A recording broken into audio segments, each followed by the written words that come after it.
Chapter 15. India wins independence. The Indian independence struggle had become more extensive during the period of the Second World War. The demand for the independence of India was gaining in strength.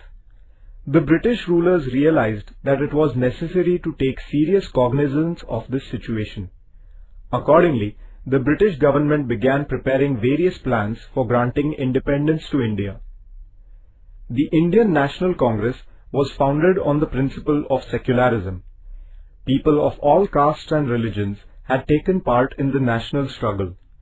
In order to weaken the freedom struggle, the British adopted the policy of divide and rule. This resulted in the formation of the Muslim League. It was against this background that Hindu organizations like the Hindu Mahasabha and Rashtriya Swayamsevak Sangh were also founded. Dr. Muhammad Iqbal, a well-known Urdu poet, put forth the idea of an independent Muslim state. Later, Chaudhry Rahmat Ali coined the name Pakistan. Barrister Muhammad Ali Jinnah put forth the two-nation theory and demanded a separate Muslim state for the Muslims. Barrister Jinnah and the Muslim League started a propaganda that the Indian National Congress is a Hindu organization and Muslims would not at all benefit from it. Wavell Plan. The then Viceroy of India, Lord Wavell, drew up a plan in June 1945.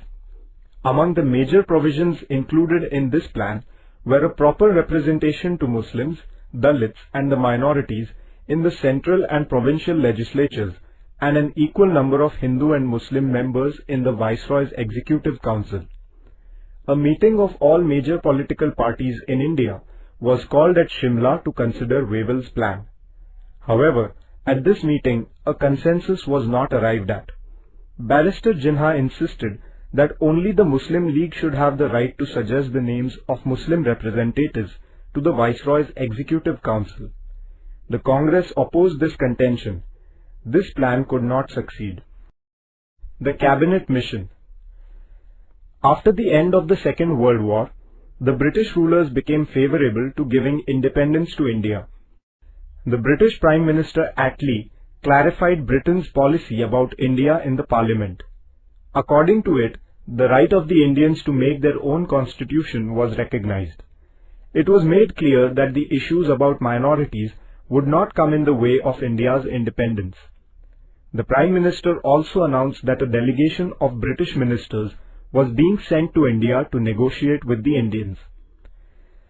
The Cabinet Mission, consisting of Pethick Lawrence, Stafford Cripps and A.V. Alexander, who were all British ministers, arrived in India in March 1946.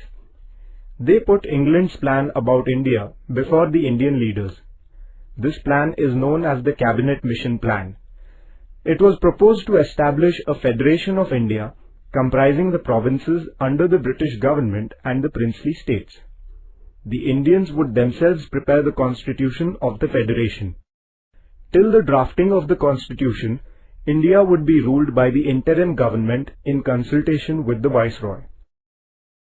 Some of the provisions in the plan were not acceptable to the Congress.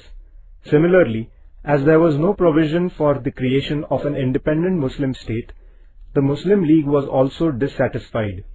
Thus, the Cabinet Mission Plan was not accepted in its entirety. The Direct Action Day.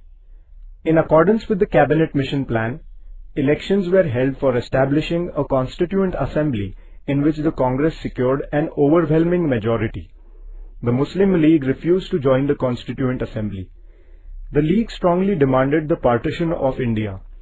It was declared that 16th August 1946 would be observed as the Direct Action Day with a view to explaining the League's stand on the creation of Pakistan.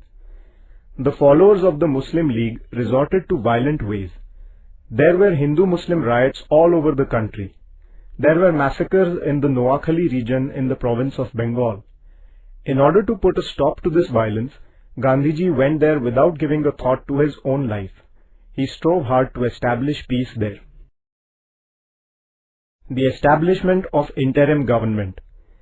In such anarchic conditions, the Viceroy Lord Wavell formed an interim government of Indian representatives.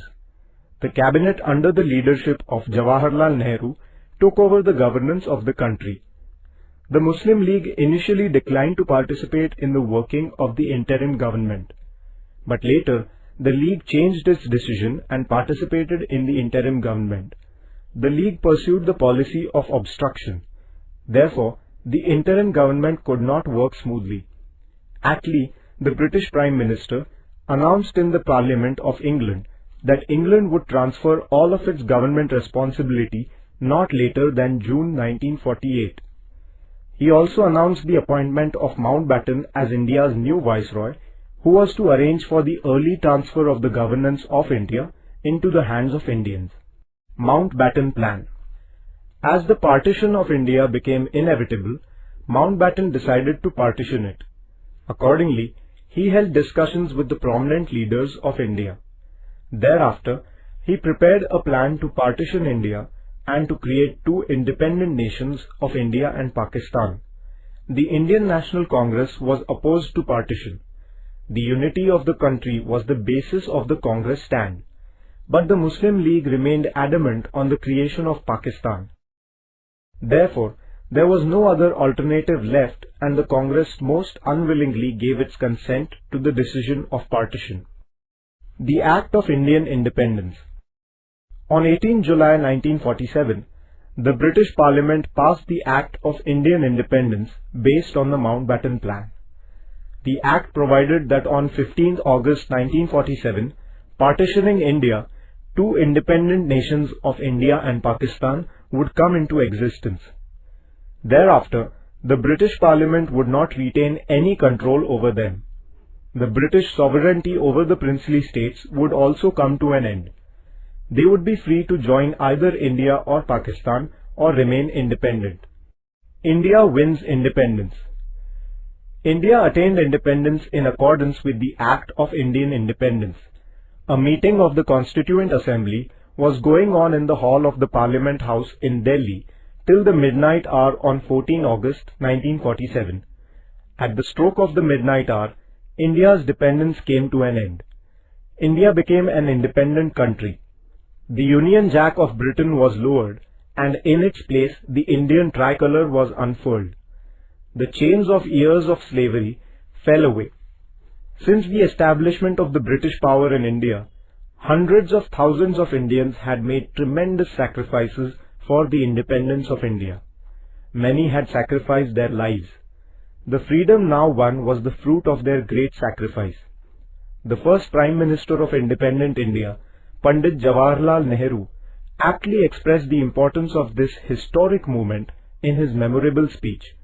It is fitting that at this solemn moment, we take the pledge of dedication to the service of India and her people, and to the still larger cause of humanity. Hundreds of thousands of Indians celebrated the independence of India with enthusiasm. The joy of attainment of freedom was not untinted. The people of India were grieved because of the partition of the country and the terrible violence. Gandhiji did not join the celebration of independence. Instead, he strove to maintain peace and communal harmony in Bengal. Within 6 months of attainment of freedom, Nathuram Godse brutally assassinated Gandhiji on 30th January 1948. Gandhiji strove day and night to preserve Hindu-Muslim unity and laid down his life in the same cause. India becomes a republic state. The Constituent Assembly started its work of drafting the Constitution of India in 1946. The Constituent Assembly included a number of honorable members such as Dr. Rajendra Prasad, Pandit Jawaharlal Nehru, Dr. Babasaheb Ambedkar, Sardar Vallabhbhai Patel, Maulana Abul Kalam Azad, Sarojini Naidu, J.B. Kripalani, Rajkumari Amrit Kaur, Durgabai Deshmukh and Hansaben Mehta. The Assembly appointed a drafting committee under the chairmanship of Dr. Babasaheb Ambedkar to prepare a draft of the Constitution. The Constitution of Independent India came into force on 26 January 1950. Dr. Babasaheb Ambedkar is the architect of the Constitution of India. Indians had kept their firm belief in the values of liberty, equality, fraternity and democracy close to their heart in their struggle against the British imperialism. Our Constitution is based on these very values.